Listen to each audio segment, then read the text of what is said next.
the network for the AV industry. What are you listening to? This is AV. This is AVNation. This is AVNation. This is an AVNation special, Richard Ventura's first week at Sony. Welcome to this AVNation special. Today we are talking with Sony's new Vice President of B2B, Richard Ventura. Rich has been in the image and display industry for well over 20 years. Prior to joining Sony, Rich was with NSC Displays, where he held several positions, most recently as Senior Vice President of Strategy and Solutions Development. During his time at NEC, Rich focused on evolving the company's display business and developed strategic initiatives to elevate NEC in the market. Rich is also the former chairman of the Digital Signage Federation and currently sits on the Federation's former Chairman's Council. Rich, thank you for joining me today, and congratulations on joining Sony. How's that going? Thank you. It's exciting. I mean, I'm in day number 4, and it's exciting. I'm getting to know a lot of my people and just getting to know the organization. So a lot of fun. I'm glad to hear that. So can you tell us what your new role will entail and what you hope to achieve in, say, the first 100 days? Still getting my arms around everything, right? What I'll say is I think the primary focus, especially these first 100 days, is getting to know the organization, getting to know the people, our strategies, getting to know our partners. That's very critical, is really getting to understand our relationships, why people buy Sony and why we're that trusted partner, and how can we do even more. Get to know the good and the bad, and really find out where we can make the best impact. And of course, at the same time, we've got to hit numbers. And so it's really making sure our team has what they need in order to grow the business and move us forward. I'd say the other big thing in these first 100 days is getting to maneuver and learn how to maneuver within an organization that I've not been part of. 20 years with another company, you know the ins and outs. So it's definitely learning a new vocabulary, learning new roles and personnel. And so I think it's a fun challenge, and I'm pretty excited about it. So let's talk a little about Sony's B2B portfolio.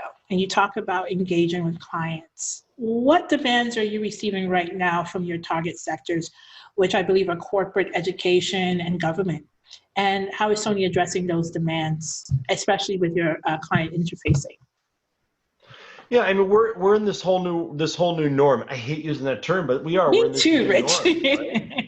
I'm so sick of it. I'm sick of hearing the term COVID, but it's this new norm we have, right? And so we start looking at how do we enable distance learning? How do we enable the new working back in the environment, knowing that you need to introduce or deliver solutions that people are comfortable using and allows them to do their jobs every day. So you look at things like a new area for me, the PTZ camera space. It's it's definitely a new area for me.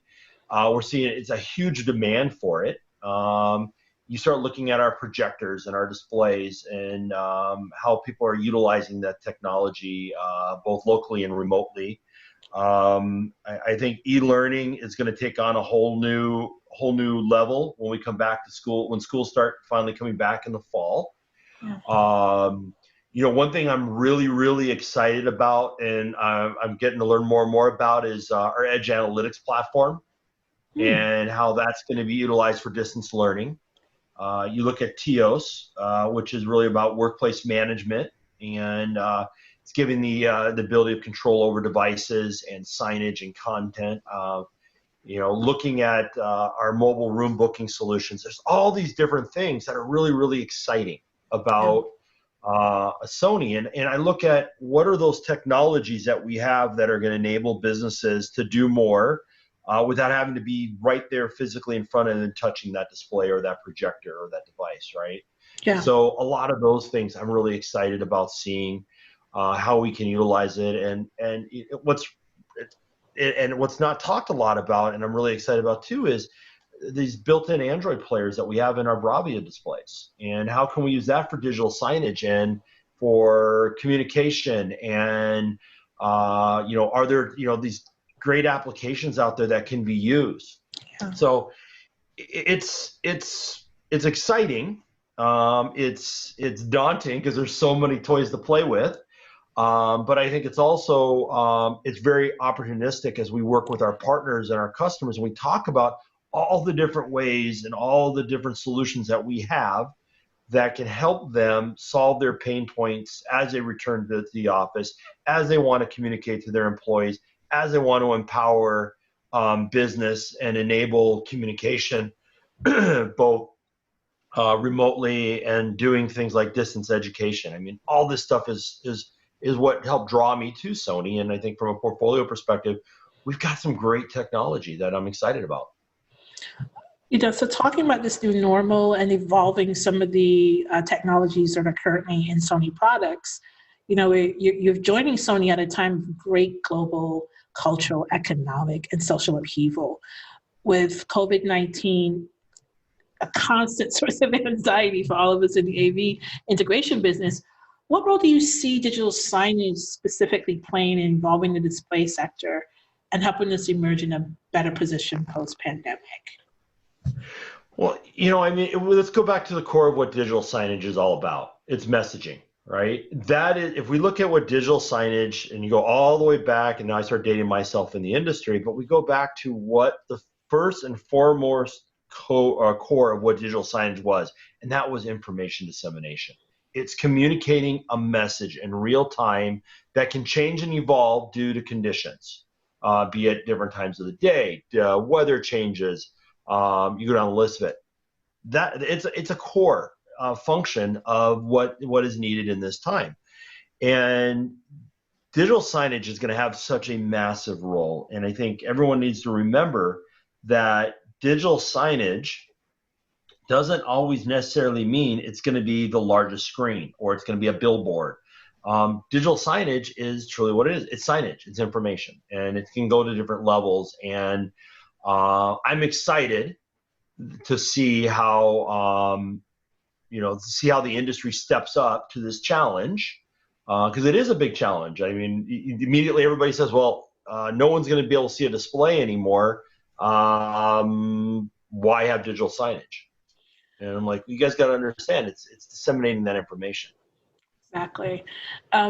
Speaking of disseminating information, I think one aspect of digital signage that is really up for innovation is the interactive aspects of digital signage.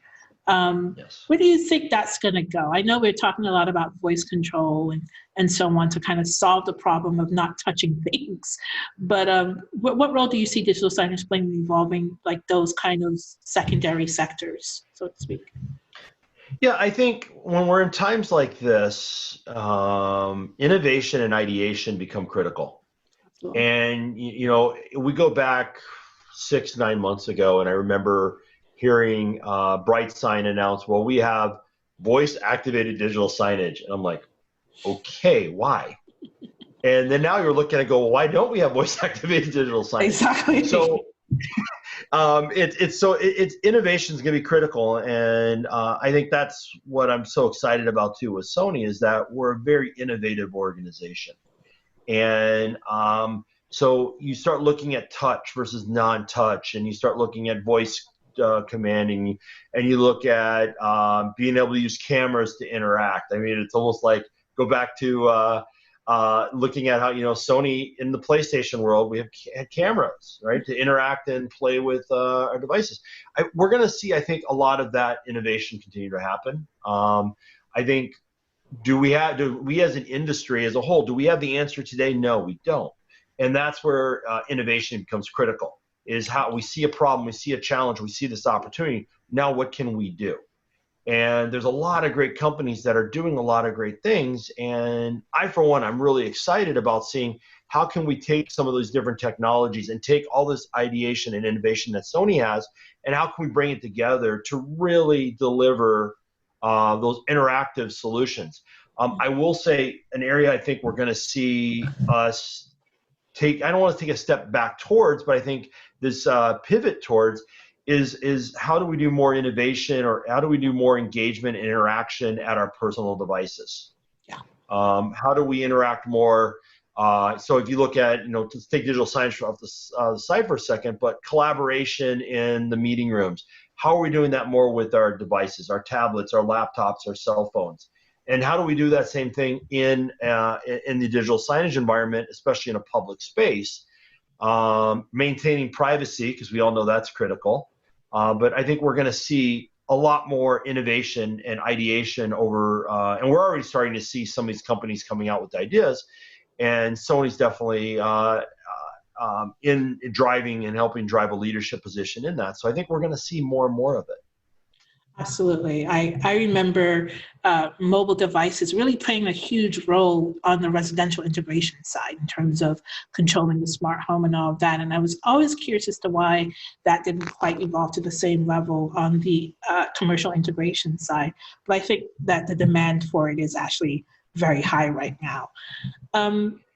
You being an active member of the Digital Signage Federation, what role and initiatives do you see the DSF playing and implementing to help our industry emerge from this tumultuous period?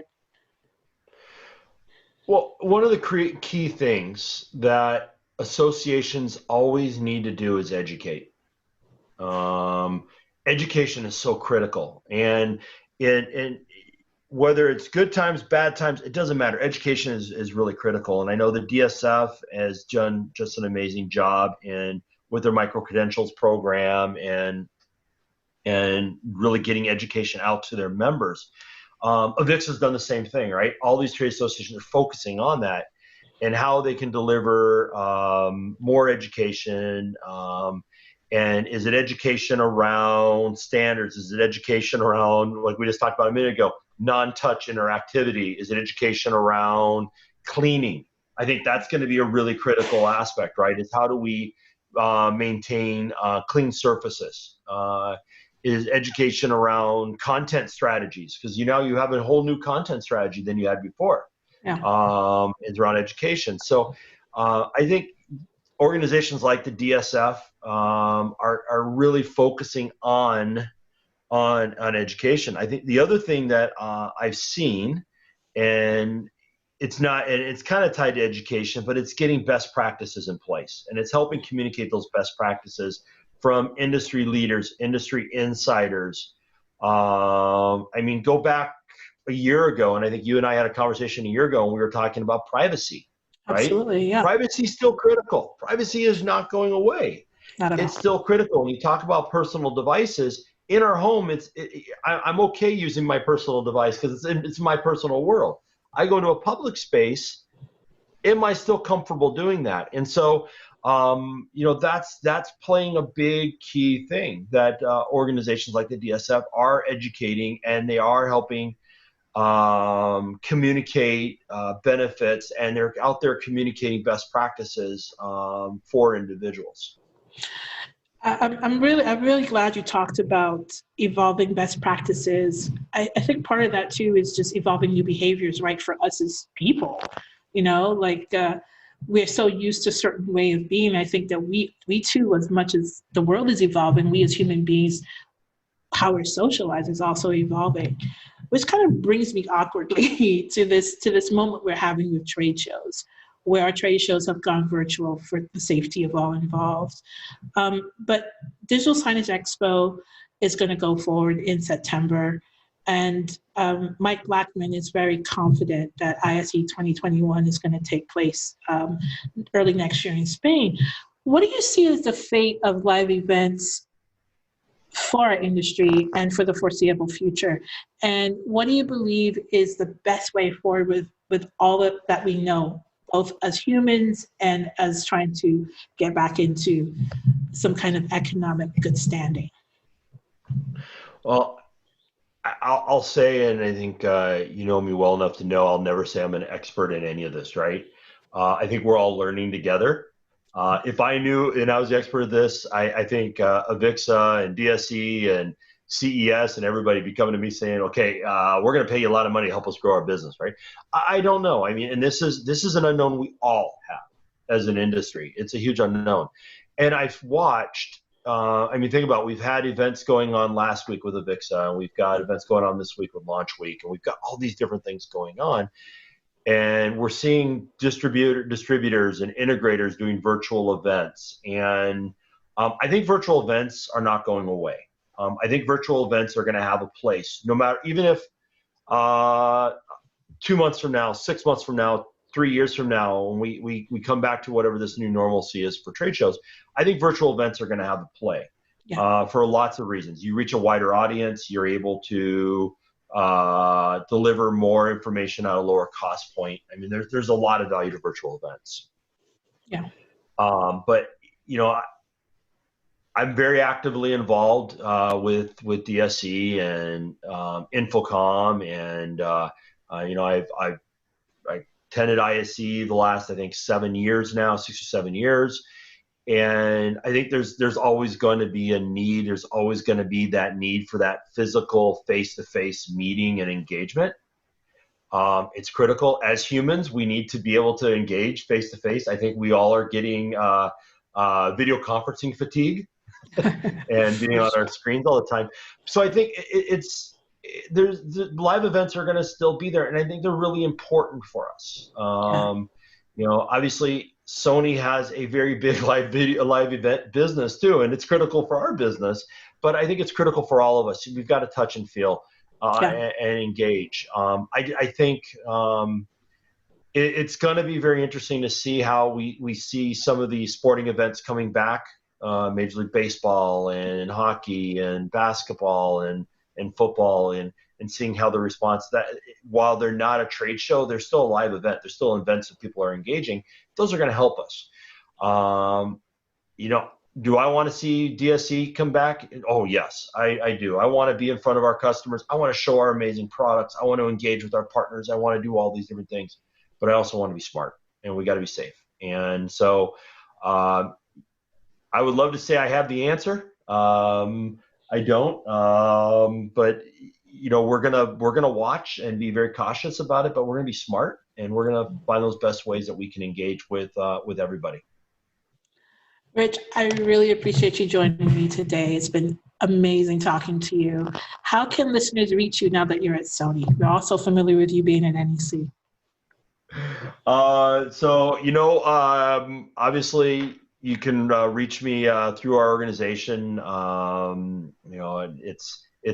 It's very interesting. People started laughing when they saw my Twitter handle change because they're used to my old Twitter handle, and obviously my Twitter handle now is at the Rich Ventura.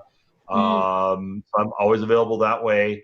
I can be reached, through our marketing organization very easily. I'm always around. Don't be afraid to come up and say hi. I've known a lot of people in this industry for many years, and I'm always here to talk to everybody. Amazing. Thank you so much, Rich, and congratulations again. Thank you very much. I'm Lenore Ali, and you can find me on Twitter at LenoreDSM. For AVNation, visit our website, avnation.tv. You'll find this show and a host of others. While you're there, please visit our supporters section. These are the companies that support us financially and help us bring you AVNation specials, coverage of DSE, Infocom, and more. All that and more at avnation.tv. That's avnation.tv.